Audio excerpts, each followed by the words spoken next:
evening. My name is Brett Stalkup. Welcome to Choices Podcast. You can find us at choicespodcastofficial.com, or you can find us on Facebook on Choices Podcast Group. You can find us on YouTube. We are here to help you make better choices in your personal, professional, and relationship part of your life. We're growing like a weed. People love this podcast. We try to keep it real. We're going to have a great time tonight. The name of the show is Commitment.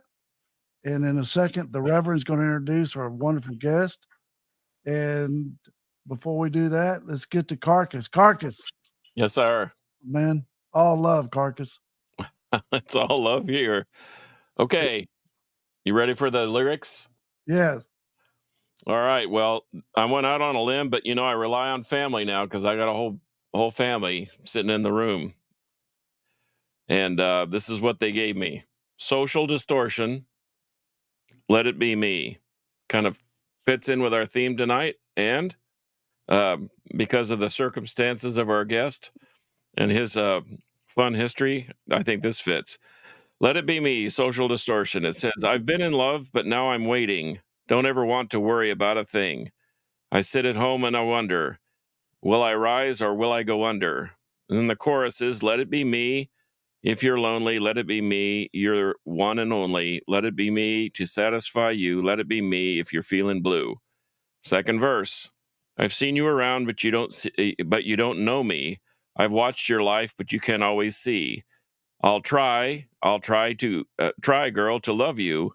And then when we die, we will have loved too. Then it repeats the chorus. And then the last verse is, your friends talk bad about me. Your folks say it's not supposed to be.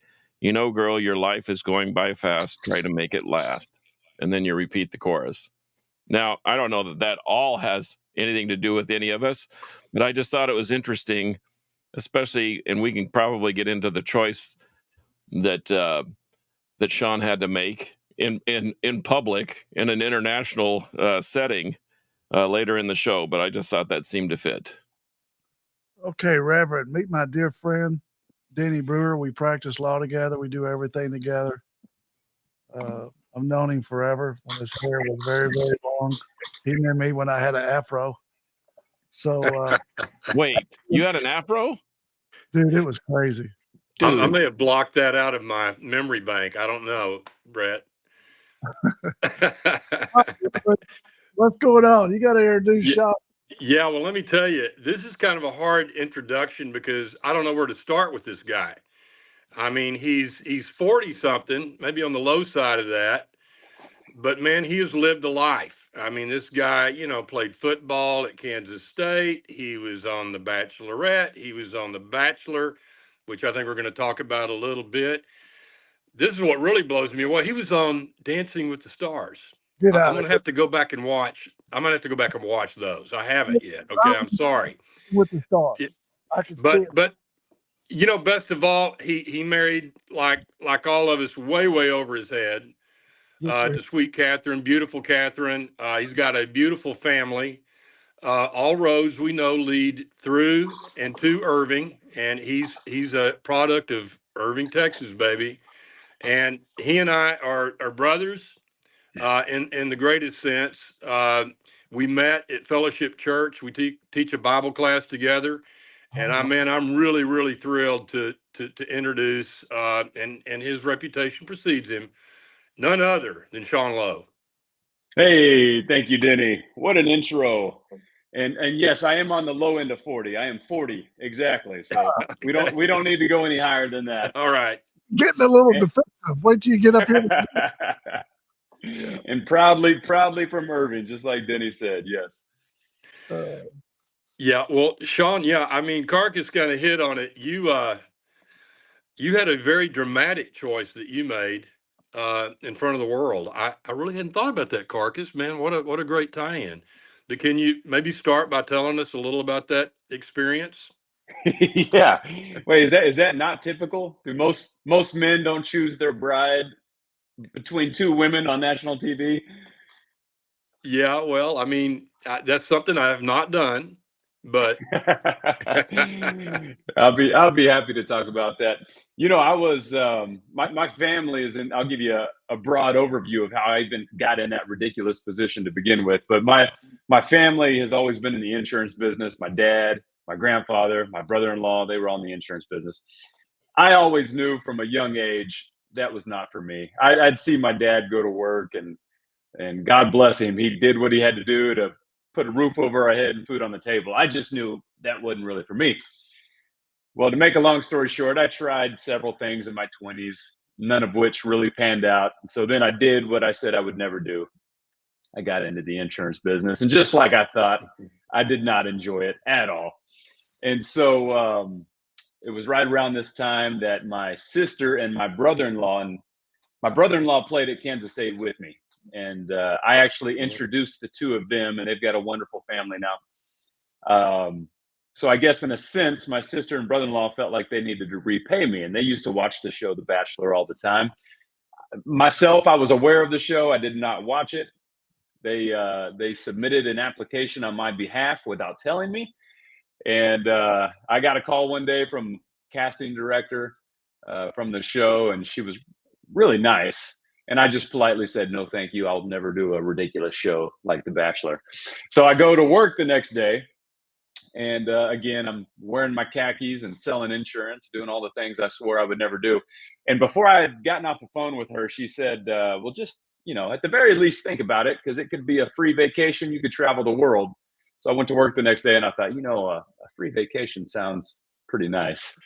Never in a million years imagining that it would lead me to where it has led me. But I'm thankful that it did. And yeah, I was there at the end of The Bachelor. I was faced with a choice, and I chose Catherine to spend the rest of my life with. And it was one of the greatest decisions I've ever made.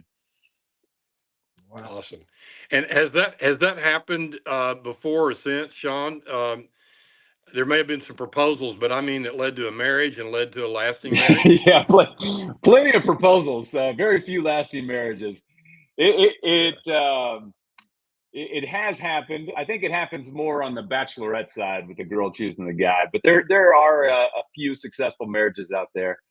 But it is a ridiculous way to meet your spouse. I'll be the first person to say that.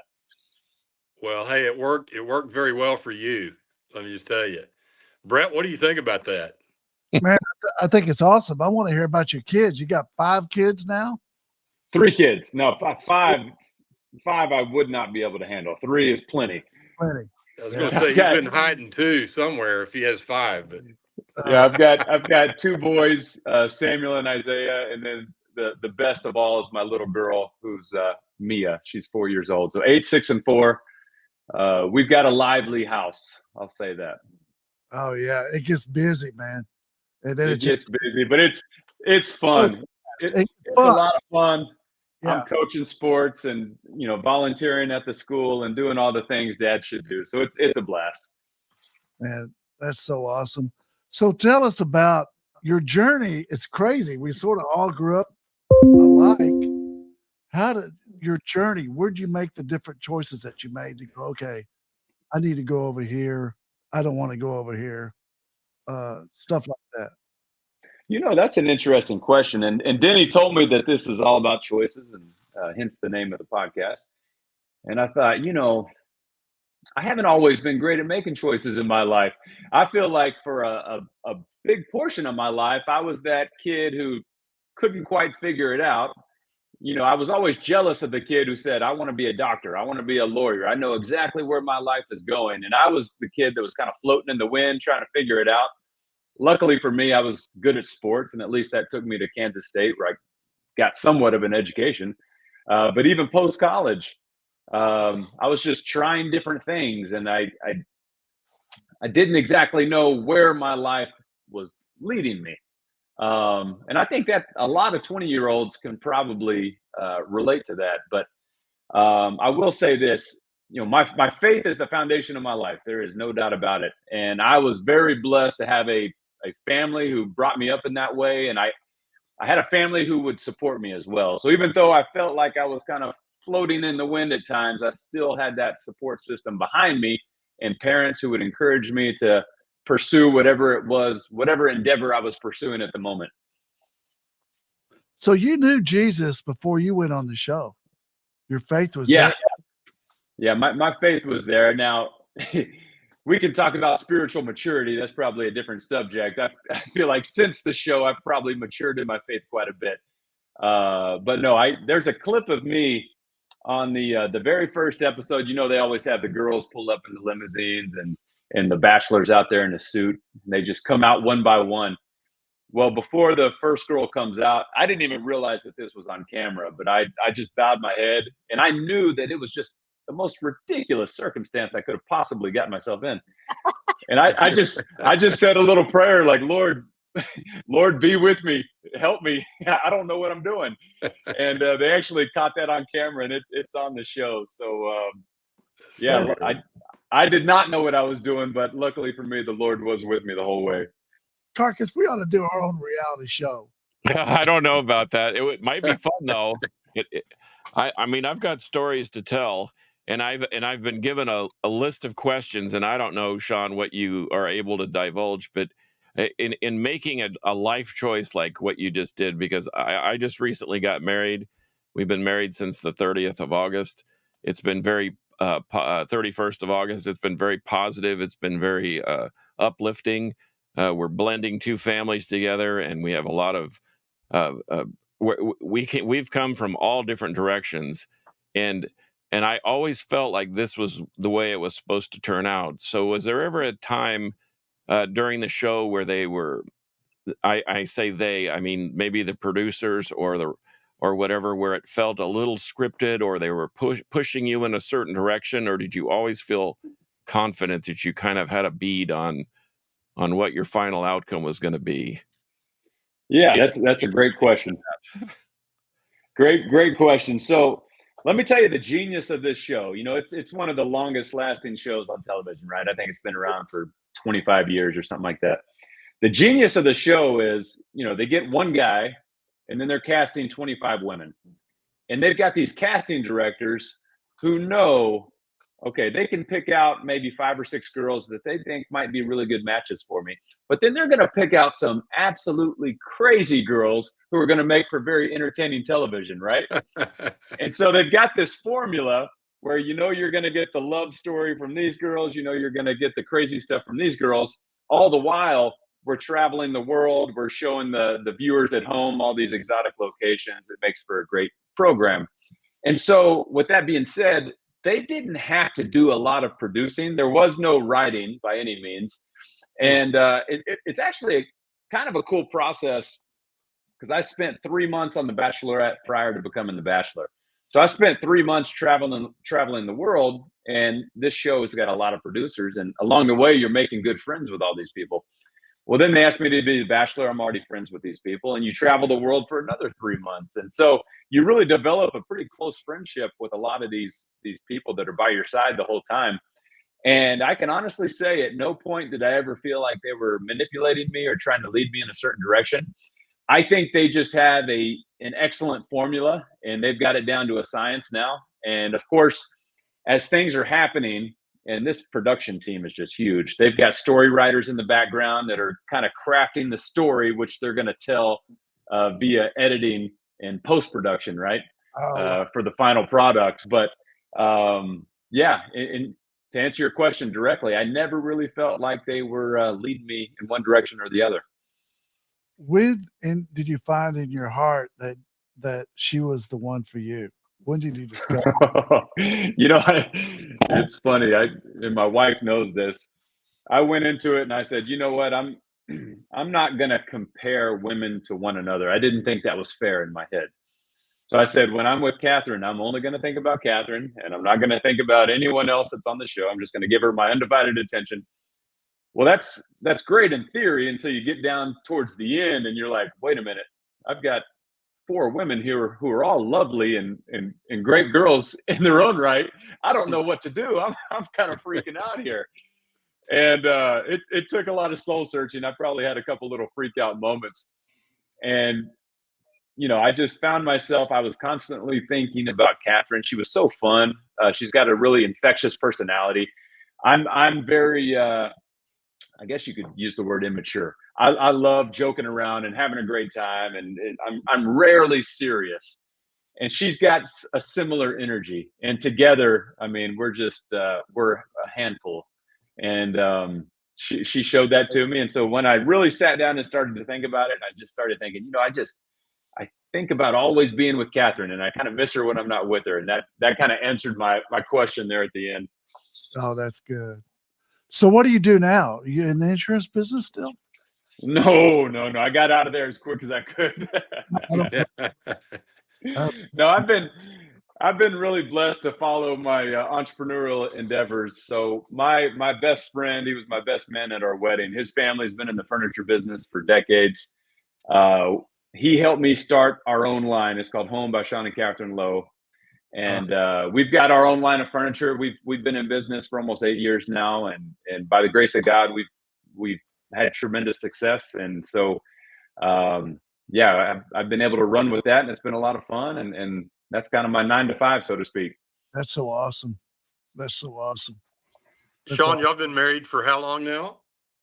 10 years. We celebrated 10 years in January. Well, congratulations. 10 years of marital bliss for my wife. And Sean, you are one of the most committed guys that I know. And I why don't you tell us a bit about your commitment and the commitment of your family to the local church? Yeah. I think I love that word commitment, because I think so many people have no idea what it means, or they've never put it to practice anyway. I'm very fortunate. I've got my father-in-law staying with me right now.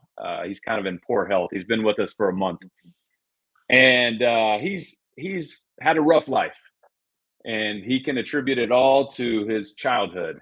Dealt with a lot of trauma, a lot of physical abuse, stepfathers coming in and out. And I see what that has done to him. He's 76 years old. He's an old, frail man now. And you see what the lack of a father figure in the home has done to him. And he freely admits that. Well, I'm in the other boat. I had a father who was fantastic, who really showed me commitment, who showed me, if you say you're going to do something, you better do it. And he's still that way. And so I mentioned earlier in the podcast that we just grew up going to church. That was a commitment we were going to make. And through his commitment to take his family to church, I came into my own personal relationship with Christ. And now that I'm a father and a family man myself, we have that same commitment. We're going to go to church, and I'm going to do my best to show the love of the Lord to my kids. And so I love that word commitment, because of the nature of my fame, or lack thereof nowadays. People always want to talk about our marriage and what's the secret. We'll do these e-entertainment and shows like that, People, Us Weekly, whatever it is. How do you have such a successful marriage? And I always say the same thing. It's commitment. We have committed to be together no matter what. I know that no matter what happens, I am not leaving my wife. I'm going to stick by her. And I know that she's going to stick by me. And if you just have commitment, and of course, the foundation of our marriage is faith. And I always make a point of saying that too. But with faith comes that commitment. We've made a commitment to ourselves. We've made a commitment to the Lord. There's nothing that's going to break us. And then what you find is, if you start living your life like that, and that's how you approach marriage, is you want to be the best spouse you can for your spouse. And then your marriage just gets stronger and stronger year after year. And so, we're only 10 years in, but I can honestly say our marriage has gotten stronger every single year. Well, tomorrow is mine and my wife's anniversary. It's can you beat 10? 25. 25. I'm on my second round. Anyway, I lived Big Fat Greek Wedding. We had 700 Greeks at our wedding. It was crazy. And a bunch of cowboys. Anyway, we're going out to dinner tomorrow night. This is the first time we've really celebrated our anniversary, because every day's an anniversary to us. That's the commitment we have. It's just being committed to your spouse. And I know Carcass is committed, and I know Denny, and I've been friends with his wife, Sude, forever. It's It's follow the rules, dude. You know what I mean? Follow the rules. Don't go do stupid stuff. You know, Right. it's a 15-minute quick selfish fix that screws your life up. Then you have a secret, and secrets kill people. They kill people. Yeah. And And you can take that approach to any facet of your life, right? I'm trying to teach my son. My son wants to be a receiver in the NFL. Hey, buddy, you got to practice. You got to every day. You got to make the commitment to practice, and that's the only way you're going to get better. And you can apply that to your vocation or whatever it is. Like committing is, like I said, it's a lost art these days. But man, if you just commit, you'll be amazed at the success that comes with it. yeah, absolutely. Absolutely. That's so cool. It is about commitment and following the rules and doing what's right. And that's what's, I'm a lawyer too. And the craziness that I see every week is like, you're just like, oh my God, why did you do that? Why would you do that? And I'm seeing more and more craziness. And the only way for us to fix the craziness is get back to commitment. Commit to your spouse, commit to your family, commit to your kids, commit to your job, commit to your church, and everything else is going to be okay. And be kind. Oh, man. Yeah. You know what our world would look like if every man just committed to his family? So true, Sean. Absolutely. So, Sean, we've had some really cool guys on the show that sound just like you, and I'm so happy your father was like that. I mean, very seldom we hear a lot of that kind of stuff. I sort of went down a different road. I raised girls, and I didn't want any yelling or any violence in my home. And my wife's the same way. So we've always toned it down, and I've raised my girls without touching them, and it can be done. Just follow the rules, be nice, have fun, and it's all cool, Yeah. It's cool. Well, I'm still working that part out because my kids don't listen. So you might have to come over and do some parenting at my house. There's a fine line there. My kids think I am crazy.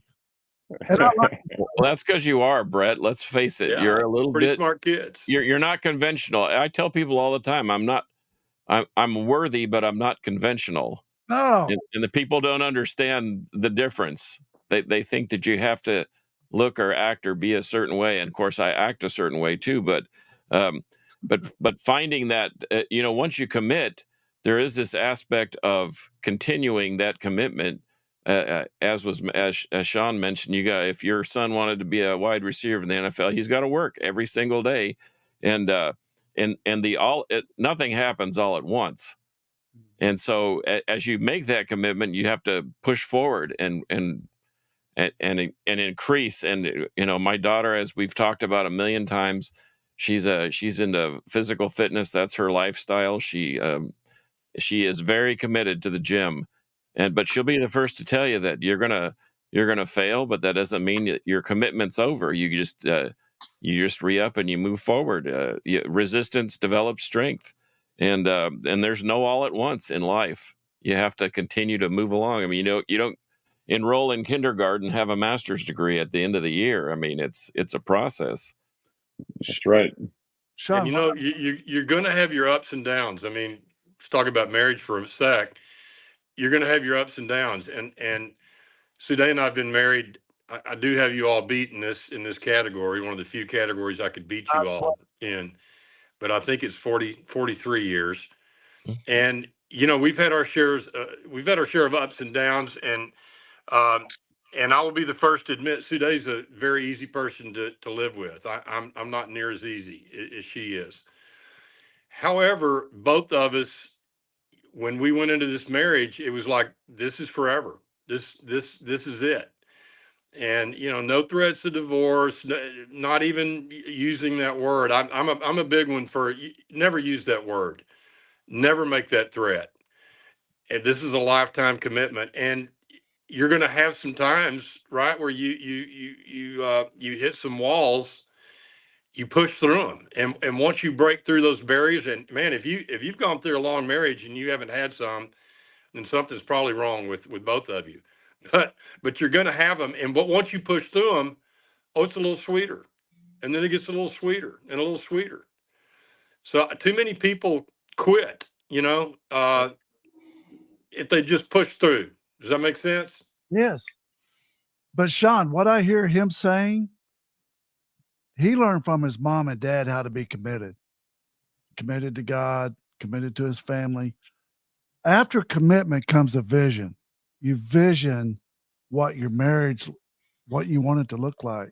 You vision what you want your kids to look like.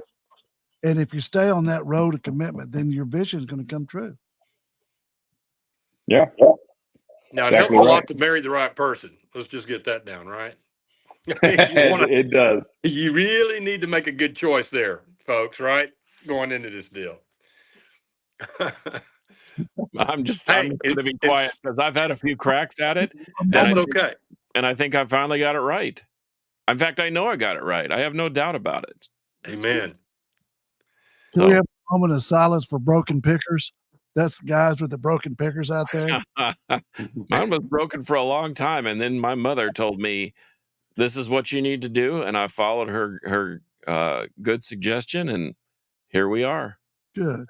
Hey, and speaking of like really great choices in marriage, I mean, I don't want to put anybody on the spot, but we've already discussed, Sean, we really want Catherine on the podcast at some point in time in the future. What She'd be a much better guest than me.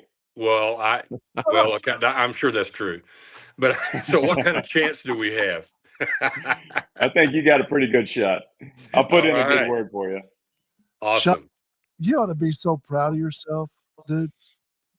That being at Davis and going to school at J.O. Davis, and then look at where you are now. I mean, that's amazing. That's amazing. I love it. I love it. I tell my wife all the time, we live in a nice part of town, and I get the feeling sometimes she doesn't really grasp how I grew up. So I'm constantly trying to tell her. But you know what? Even as a young kid, most of my friends came from single parent households, sadly. And so even as a kid, I had this appreciation for what I had because I looked at my parents, and my friends who didn't have dads in the home always loved coming to my house. My mom would open up the house to them, of course. And it just made me appreciate what I had. And so I love the fact that I come from Irving, and that particular part of Irving there by Bear Creek. I love it. I think it makes me the man I am today. Dude, I love it too. I think you're right. I got to look at my blessings sometimes. Absolutely. I want to have coffee with you and Denny one time, and I'll make Sean laugh. I'd love that. Yeah, we can tell some stories. We can tell some great Irving stories. Some maybe not on this podcast. Well, you can come down to the job site, and we'll have an early lunch, so I can feel part of Irving like you guys. That's a deal. So, what bad choices will you try to tell your people to stay away from, Sean? You talked about your faith and the good, and I love all that. But what are some of the bad choices you would ask them to stay away from? Oh man. Right off the top of my head, my son got baptized on Sunday. It was one of the best days of my life to see my 8-year-old make that choice and to get baptized. It was great. And I was telling Denny mentioned that we teach a Bible study together. And so I was telling the Bible study class, my prayer has always been that my kids will accept the Lord at a young age, but that they'll also avoid some of those sinful pitfalls I was not able to avoid myself. And so I think in my teens and 20s, I showed a lot of immaturity, spiritually and otherwise. I just, I was at times running with the wrong crowd. I was in the Dallas nightlife and just doing things I should not have been doing. And I hope my kids don't fall into that trap, because nothing good comes from it. I really admire those people. And I know this is not the case with everyone here, but I admire those people that find the love of their life when they're in high school and commit to them and, get married soon after, and they've got 5 kids by the time they're 25. I wouldn't mind seeing my kids go that direction. Oh, that's awesome. No, absolutely not. I know a couple. I mean, two come to my mind, and it's an awesome thing. And I mean, it's great to hear the story, right, about how, man, I was doing this, I was doing that, and then I turned my life around. Great. But to hear the story from that person that, man, I did it right from the get go. I mean, I wasn't perfect. I certainly Mm-hmm. had my faults, but man, I stayed on the righteous road from junior high through marriage and from there on. And that's pretty And special. That's something to, yeah, Denny, that just ties back to commitment, right? If you make absolutely. a spiritual commitment to follow the Lord, well, hopefully you can stick to that commitment. There were times where I did not, and I'm ashamed to say so. But like you said, I've luckily I've learned from it and I've grown from it. But yeah, I'm hoping my kids can stick to that commitment.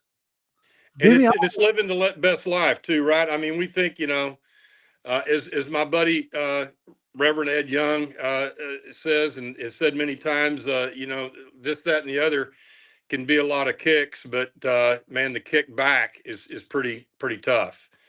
And Mm-hmm. I mean that's just a fact. So yeah, to be able to stay committed and avoid, it's really tough, and I think it's really tough these days, right, for our kids, man, everything they're exposed to. oh yeah, these things right here. Oh yeah, These things right here kill people. yeah, adults too, right? Hey, Denny, Oh I'm yeah. Yeah. going to take an opportunity to tell you, I always looked up to you, and I knew that about you. But I didn't find Jesus till later. I had to get flat. I was one of those guys that had to get flat on the road. It's like, can anybody help me up here? And that's when I really took over to the Lord. Well, and the awesome thing, Brett, is then you took that and you used it for good. I mean, because I'll tell you, I'll say this about Brett Stalkup. He's got a heart as big as Texas, and he's a very tough trial lawyer. You don't want to go against him. He loves his clients, and he works for them, and I love that. And yeah, you've been around the block a couple of times, and you can either let that drag you down, or you can learn from it and use it in life. Yeah. In our business, you got to compartmentalize. And then you go home and you say, hey, it's all good. We had a good day, no matter what, you know? I think we all need to compartmentalize. Probably, I know for a fact now that I have someone in my home that sees me walk through that door, and they can tell immediately if my day's been a great one or a not so great one. And I'm a big fan, kind of like I said. Sometimes I sit in church, and as much as I listen to what's happening, I have my brain starts to work, and I start to wonder about the momentum in my life, and I wonder what direction, where is it swinging, and sometimes it swings a little slower, and sometimes I need to pick up the pace a little bit, but I think that compartmentalizing is a good thing. It helps us figure out where we need to adjust, but man, that whole thing with I'm thinking about the word commitment again, like we've been discussing, and boy, that is once you commit to improve and keep the momentum headed in the right direction. I think that that's very important, and that's kind of what I'm trying to do. I'm trying to reinvent some things in my life, and I take things personally because I have a passion for life, my job, uh, for my hobbies, the things that I do, and man, if you don't stay focused on the important things, some of those things can get you off the beaten path. So I like the idea, and unfortunately, like all of us, sounds like I was born of goodly parents, as they say in the scriptures, and 66 and a half years later, they're still. I've never seen them yell at each other. I've never seen them fight, and I know they've had disagreements, and I know they've had to have those private discussions. But you know what? They were always there. They had committed to making sure that their children had a place of respite to go in even in the bad times. And as we circled back around from some of our crummy decisions, they were there with open arms. And so as a parent, boy, that's exactly where I'm at. And now I have 2 youngsters involved and a new wife, and I remember that example, and I'm committed to them just like my parents were committed to me.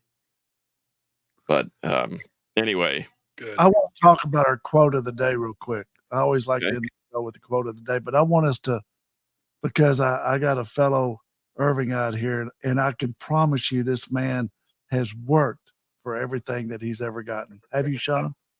Have you worked for everything? Now you're talking to someone who was in show business for a while, so I'm not sure that's accurate when describing me. So the quote of the day is head down and tail up. And I want us to talk about it a little bit. I'm going to tell you how it works in my life. Head down, tail up. Whenever things start going crazy, I put my head down and my tail up, and I work right through it. You know, it's same at my house. Anytime something gets a little crazy, I put my head down, I put my tail up.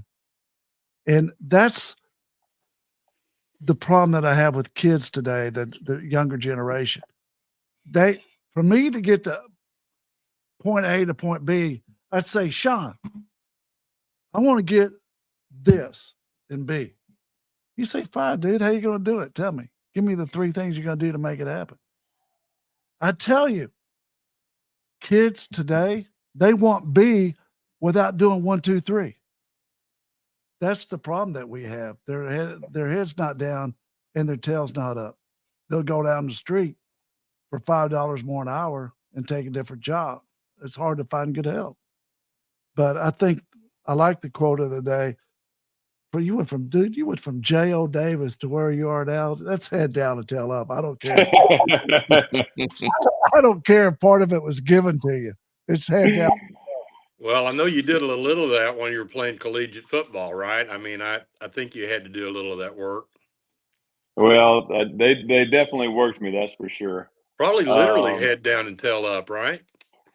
Yeah, quite literally. You know, Yeah. Speaking of football, Coach Snyder instilled a lot of things. I played for one of the most legendary coaches of all time, Coach Bill Snyder, and he was no nonsense, as old school as it got, and he instilled a lot in me that stick with me today. To this day, I'm 15 minutes early to every meeting I'm supposed to be at.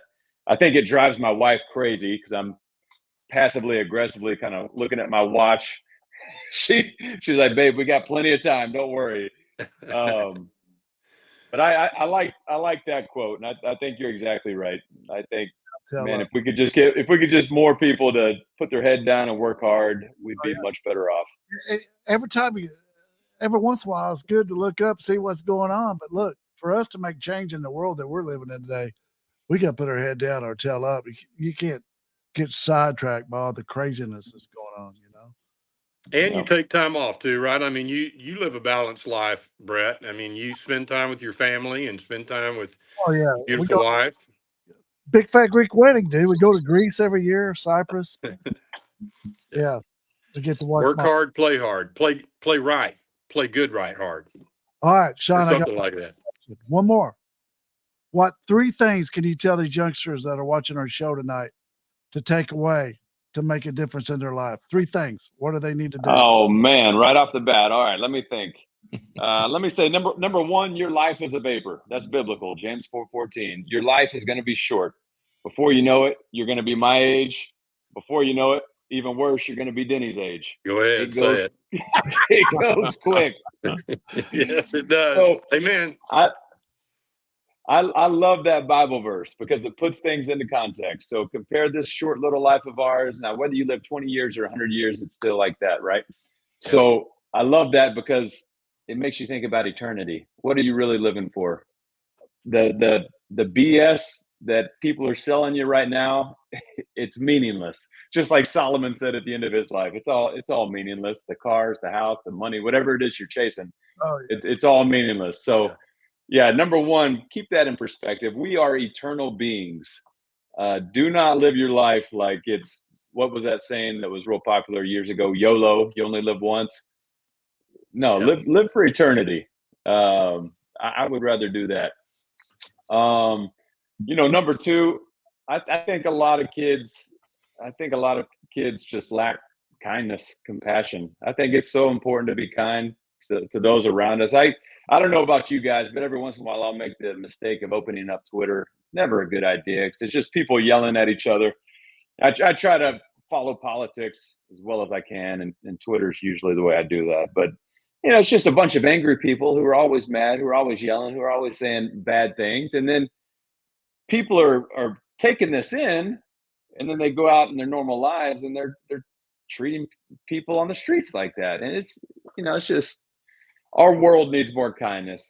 So be kind to the elderly neighbor, be kind to the person across the street that needs a friend. Just be kind. And then let's wrap it up, bring it full circle. Let's say number 3, commit. What do you commit to? Well, first I'd say commit to the Lord. And then second, just commit to being a good person. Commit to serving your community, serving your church, serving your friends. I think so often people who their house is in disarray, and so they latch on to these big social projects, right? But their life is a mess. Start with your own life. Start with the people that are in your house. Start with the people around you, your community, and then work on solving the world's problems. But if we just got our own houses in order first, I think the world would be a lot better. All right, that's it. 3 things. Oh, that was awesome. But you know what I'm hearing when he described it was a kindness Ponzi scheme. I love it. It starts with and it goes out to the next, to the next. That's all that we can control. Carcass, write that down. Ponzi. I'm writing it. That's what if you see our heads down, Sean, that's what we're doing. It's not that we're not paying attention. I'm writing notes because a sharp pencil's better than a dull mind. You can ask anybody on that one. We appreciate you being on our show. You're so awesome. I was excited to have you, and I hope you've had fun. It's great to meet you, and I want to go have coffee with you and Denny sometime. And well, I've had a blast, and I appreciate you having me on. You bet. All right, y'all.